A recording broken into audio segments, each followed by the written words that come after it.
사랑하는 여러분, 하나님은 믿는 자들의 모든 기도에 응답하시는 분이심을 다시 한번 믿으시기를 축복합니다. 다만 우리가 하나님의 응답을 믿지만 하나님의 응답이 어느 때든지 다 예스의 응답이 아닌 것을 우리는 알아야 되죠. 믿는 자들의 모든 기도에 하나님께서는 반응하시고 반드시 응답하시죠. 그러나 예스라는 대답이 아니라 우리는 하나님의 응답을 우리식으로 신호등과 같은 응답이다, 그렇게 이해하고 있죠. 신호등에는 세 가지의 색이 있죠. 그래서 파란불, 예스라는 그런 신호등의 불빛처럼 하나님이 어느 때는 우리의 긴급한, 우리가 절실하게 순간 필요한 기도, 아주 우리가 간절히 기도할 때 그 기도 제목을 하나님은 그 즉시로 들어주실 때가 많이 있지요. 바로 예스의 기도입니다. 응답입니다. 근데 또 어느 때는 노란색의 응답을 주셔요. 돌아가라 하는 건데 wait a minute, 잠깐 기다려라. 지금보다 조금 더 나중이 내가 너희에게 더 유익하게 대답을 해주고 또 너희들에게 더 유익함이 많을 것이다 하는, 그래서 기다림의 그런 하나님의 응답, 그것이 우리들의 기도 속에 참 많은 것 같아요. 그래서 우리 계시록에서 나오는 우리들의 주제의 구절인 금양로가 차기까지 하나님께서 어떤 기도는요, 그 기도의 분량이 찰 때까지 기다리시는 기도가 있다는 것이죠. 그래서 하나님의 기도 응답이 옐로우로 좀 기다려라 하는 응답도 있어요. 그런데 하나님의 기도 응답 중에 제일 중요하고 또 제일 우리가 확신해야 하는 기도 응답이 빨간불 기도 응답이죠. 노라고 하는 겁니다. 노. 거절의 응답입니다. 거절도 응답입니다. 아멘. 왜냐하면 거절하셔야 우리에게 더 유익이 있기 때문에 우리에게 주시는 그런 응답이지요. 여러분, 예수님도 노라는 대답을 들으셨었습니다. 이 잔을 내게서 돌려 주옵소서 할 때 하나님은 노라고 했어요. 안 된다. 그 길이 너의 길이기 때문이다. 사도 바울도 오늘 본문에 보면은 그의 고통과 고난, 하나님께 내가 내 육체의 가시를 좀 하나님 없애주십시오 하는 육체의 가시를 지우는 기도를 3번이나 드렸는데 하나님께서 대답하시는 응답은 노라고 하는 응답이었습니다. 많은 신앙의 선배들, 많은 우리 신앙의 선조들이 이 기도 응답의 노를 많이 받았습니다. 그러므로 우리가 기도하는 것에 때로 하나님이 노의 응답을 주셨을 때에 나에게 유익이 있기 때문에 주신 응답이라는 정말 믿음의 확신이 있어야 합니다. 내가 원하는 걸 다 이루어질 때, 원하는 걸 다 받을 때에 우리는 그게 1차적 기쁨이잖아요. 원하는 걸 받을 때는 누구도 기뻐하죠. 그러나 내가 원한다 해도 하나님의 판단으로, 지고선이신 하나님의 판단으로 그것이 나에게 더 유익이 안 되기 때문에 하나님은 그것을 막는 것이다. 그 믿음을 우리가 소유한다면 우리는 정말 기도의 경지를 오를 수 있다 믿습니다. 하나님의 약속을 여러분은 믿으십니까? 하나님의 약속을 믿는 것 중요하죠. 성경 말씀은 하나님 말씀의 하나님의 약속의 연속입니다. 사실은 성경에서 주시는 주님의 말씀을요, 이 말씀은 약속이다라는 믿음으로 받으면요, 많은 부분이 문제가 열립니다. 그리고 이 성경의 의문점들도 많이 풀릴 수 있다는 것을 저는 발견했습니다. 우리에게 주시는 선포되어진 말씀들이 거의 다 약속의 말씀들입니다. 귀한 약속을 하나님께서 이렇게 말씀 속에서 계속 해주셨는데 이 귀한 약속의 말씀을 하나님은 누구에게 주셨는가 하면 바로 그 말씀을 지금 이 시간 받아들이고 있는 우리에게 주신 약속입니다. 다른 이에게 주신 약속이 아니죠.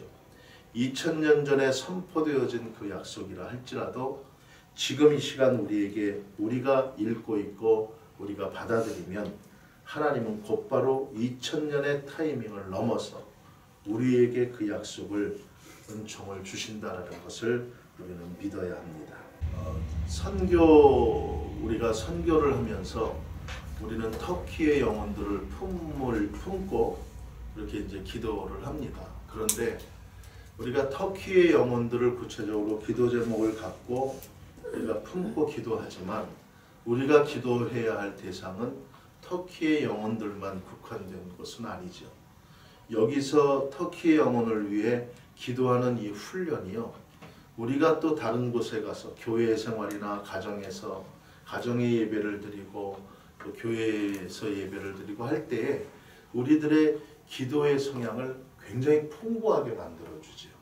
그래서 터키의 영혼을 정말 이름도 모르고 얼굴도 모르는 영혼들이지만 그 민족과 종족을 품고 기도할 수 있는 이것이요, 어느 곳에 가서도 다른 민족과 또 다른 종족, 어떤 여건에 있는 그런 이제 종족들과 같이 그렇게 그들을 품고 이제 기도할 수가 있다는 겁니다.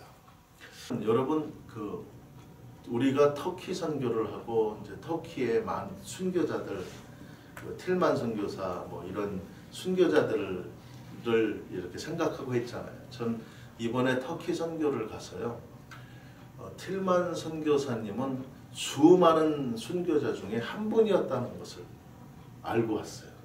세상. 우리가 여기서는 막 틸만 하면서 마치 그분만 순교한 것처럼 생각하는 그런 마음이 제게 있었던 것 같아요. 너무 그분만 띄우고 하는. 그런데 가는 곳마다 그리스도의 복음 때문에 수많은 순교자들이 정말 순교를 많이 당한 그런 삶의 흔적들. 저희가 갑바도키아에 예전에 갔을 때에도 그 갑바도키아 지하 6층에 내려가는 그런 길 속에도 우리는 관광의 마음으로 가면서 내려가니까 좌우에 뭐가 있었는지 잘 못 느꼈지만 우리가 지나친 그 동굴의 좌우 벽면에 수많은 그 믿음의 선조들의 뼈들이 묻혀져 있는 그런 곳을 우리가 통과했을 거예요. 우리가 몰라 한두 개만 이제 그 가이드 이제 선교사님이 알려줘서 이게 묘지다. 거기서 순교당한 분들은 그냥 벽에 막 묻고 한. 그러나 수없이 많은 그런 죽음들을 봤을 이제 그런 것을 우리가 지나갔는데 못 느낀 거죠. 그렇게 많은 이제 순교자들이 있지요. 터키뿐만 아니라 전 세계적으로 이번에 이제 제 그 동료 목사님 중에 한 분이 단동이라는데 압록강에 북한이 바라다 보이는 중국 땅 탈북자 선교가 제일 활발히 일어나고 있는 지역이 그 단동 지역이에요. 그 지역에 선교사 그 탈북자를 위한 선교사들을 후원하고 이제 그분들을 지원하기 위해 미주의 이제 탈북자 선교회에 목사님들이 이제 다녀오셨어요. 그래서 이제 오셔서 목사님 이제 몇 분과 이렇게 대화를 나눴어요. 보고를 이렇게 하는데 지금 북한에서도 엄청난 일이 일어나고 있지요. 우리가 다 이제 우리가 직간접적으로 다 알죠. 지난 2013년에 그 선교 보고서 중에 하나가 세계에서 순교자를 제일 많이 배출한 나라로 나이지리아가 뽑혔어요. 나이지리아가 1200여 명. 2013년에 예수님을 믿다가 예수 그리스도의 이름으로 순교당한 순교자가 나이지리아 1200여 명. 1위. 쭉 그렇게 해서 1, 2, 3, 4 이렇게 나왔습니다. 그런데 북한이 빠졌어요. 그래서 그 북한 그 통계국에 북한에 대한 것을 이제 의뢰했죠. 그랬더니 통계국의 사람들도 북한이 나이지리아보다 훨씬 더 많은 순교자가 일어났을 거라는 것이죠. 그러나 북한 내부에 대한 그런 소식이나 그런 게 하나도 알려지질 않기 때문에 북한을 거기에 리스트에 넣을 수가 없었다. 그러나 북한은 그 모든 리스트 위에 있는 그런 나라다 하는 것을 이제 말을 했어요. 그 북한에 일어나는 순교자들의 많은 부분들이 탈북자들과 탈북자들을 돕고 있는 사역자들의 죽음이에요. 굉장히 많이 있다고 그래요.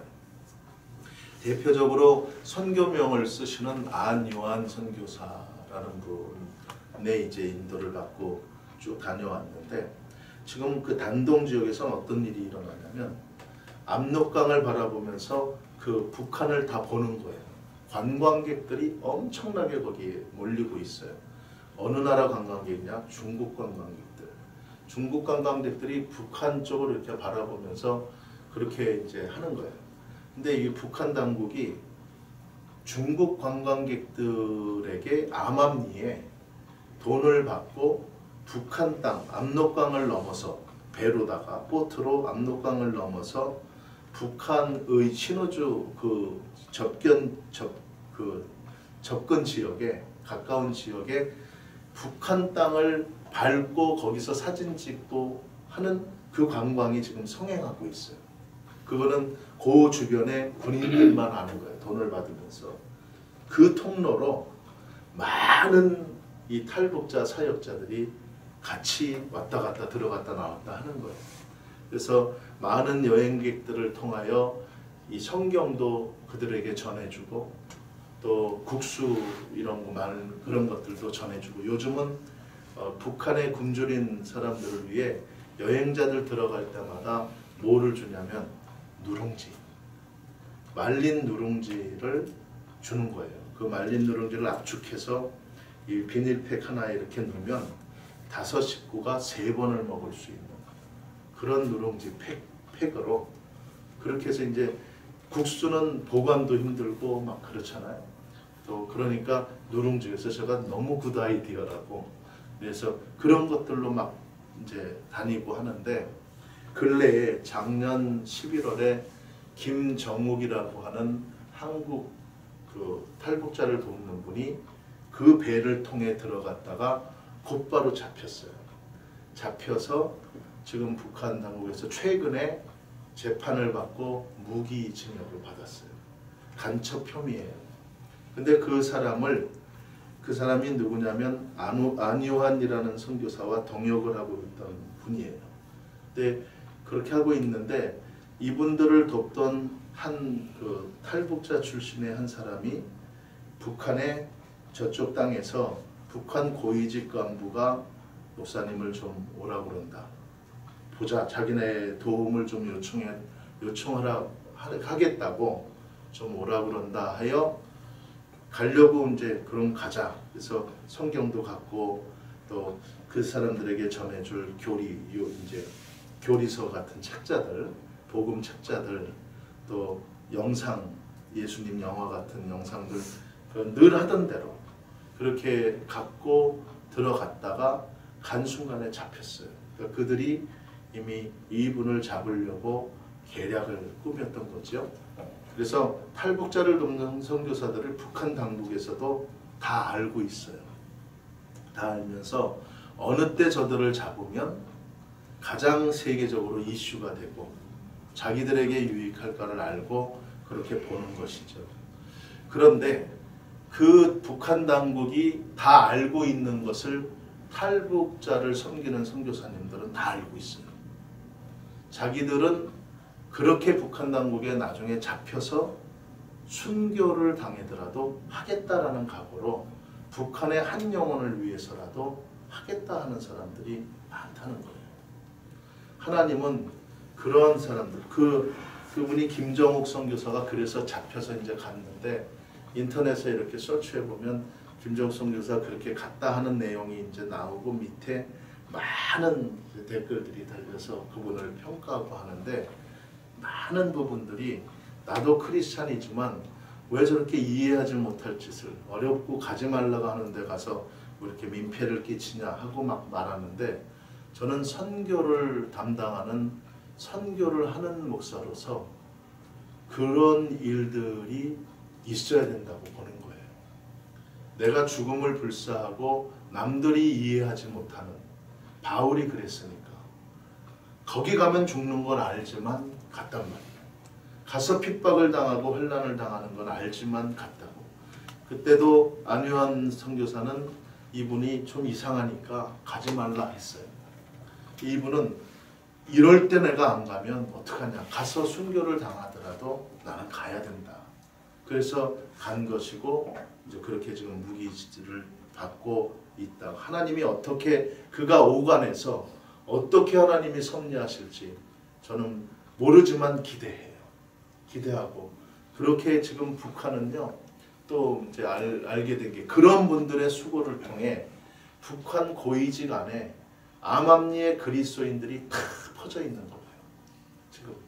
그래서 되면 통일이 되고 이제 하나님이 인도하시리라고 믿지만, 그 하나님이 정말 남은 자로 양육시키고 있는 이 북한의 그리스도인들이 언젠가 그들이 하나님이 이제 정하신 때가 오면 그 한국, 이 북한의 기독교의 신앙을 이제 전수하기 위한 그런 준비들이 있다 하는 그런 이야기들을 많이 들었어요. 북한을 위해서도 한번 기도했으면 좋은 게, 그런 탈북자를 돕던 사역자들이 카운터하는 분들만 수십 명이 지금 행방불명이에요. 행방불명. 북한 당국이 중국 당국과 암암리에 서로 교류를 하면서 어느 날 갑자기 밤에 북한 땅, 그 단동 땅으로 들어와서 탈북을 하는, 탈북에 관련된 사람들을 막 트럭으로 잡아가는 일들이 많이 있는 거예요. 또 하나는 중국의 평강공주라는 사람들이 있어요. 평강공주. 이 평강공주 눈물 나는 이야기입니다. 북한이 이제 외화벌이를 해야 되니까 이 중국에서 사람 인신매매를 하는 그런 중국 사람들을 이 북한 군인 이런 사람들이 북한 안으로 들어오게 하는 거예요. 밤에 들어오게 해서 트럭을 갖고 다니면서 여인들을 납치하는 거예요. 그 납치해요. 그런데 그 납치하는 여인들 중엔 어차피 그 탄광에 가고 해야 될 그리스도인들이 많은 거예요. 그래서 그리스도인, 그러니까 어차피 종교인들, 이 반동분자들 가야 되니까 그 반동분자들을 한 사람당 뭐 한국 돈으로 뭐 20만 원, 30만 원 받고 팔아버리는 거예요. 그러면 그 사람들을 이제 가지고 중국에 와서 중국 시골 동네산골 이런 데를 가서 결혼을 시키는 거예요. 그냥 남자들에게 파는 거예요. 그런데 왜 그들에게 평강공주라는 이름이 붙여졌냐면, 그렇게 돈 받고 팔려가서 자기 인생이 망쳐진 그 여인들이 자기가 믿은 복음을 그 자기를 사서 간 그 가정에, 중국 가정에게 전하는 거예요. 그래서 정말 시골에 바보 같고 정말 어느 남편, 이제 한 남자의 아내가 되는 거잖아요. 막 팔려갔지만. 근데 이 사람이 막 진짜 바보 같고 핸디캡이 있고 또 좀 모자른 사람들을 만날 수도 있고 한데, 이 기독교인 한국, 북한 여자들을 만나면 가정이 바뀌는 거예요. 복음화가 되고 또 자녀들, 낳은 자녀들이 다 예수 믿는 아이들이 되고, 가난했던 집안이 이 부지런한 여인들을 통하여서 막 회복이 되고 막 땅을 사고, 그래서 이 사람들, 북한 사람들, 그런 한국 사람들을 가진 가정들이 그 주변 사회에서 막 좋아지는 거예요. 삶의 질이 좋아지는 거예요. 신앙이 많고. 무슨 말씀을 드리고 싶으냐면, 하나님의 복음의 능력은요, 그렇게 연약하고 그렇게 엄청 아주 그냥 피해봐서 삶에 막 못할 것 같은 사람을 통해서도 역사가 되어지는 그런 일들이 많이 일어나고 있다. 그래서 평강공주가 슬픈 자기 인생이 파멸되는 것 같은 그런 거잖아요. 그런데 가서 가정을 일으키는 그 힘이 어디에 있냐? 복음에 있다. 그렇게 말하고 있습니다. 그래서 우리 터키 선교 우리 기도회에서 북한 우리 동포들에 대한 이야기를 제가 좀 했지만 저는 이 사도 바울이 하나님 앞에서 기도한 대로 자기의 그 처한 것이 너무나 낙담적이고 절망적인데도 하나님은 지금 바울에게 말한 게 우리에게 말한 거라고 아까 우리 믿는다고 그랬잖아요. 내게 너 은혜가 네게 족해. 너의 은혜가 족하다 하는 이 말씀, 이것을 약속으로 잡으시길 축복합니다. 그래서 우리 모든 삶의 환경 속에 우리가 어찌 될지 모르지요. 어떤 삶을 살지 모르죠. 그냥 이런 행복이 보장된 것 같은 사회에서 사니까 우리의 행복도 보장될 것이다. 그렇지 않을 거라고요. 그죠? 그래서 하나님이 주시는 그런 주님의 소명 앞에 우리는 항상 은혜가 족한 삶으로 그렇게 살아나가야 되겠다는 생각을 갖습니다. 오늘 이 저녁에 우리 하나님께서 주신 이 약속의 말씀을 다시 한번 사도 바울의 심정으로 굳건히 붙잡고 믿는 여러분 되시길 축복합니다. 기도합니다.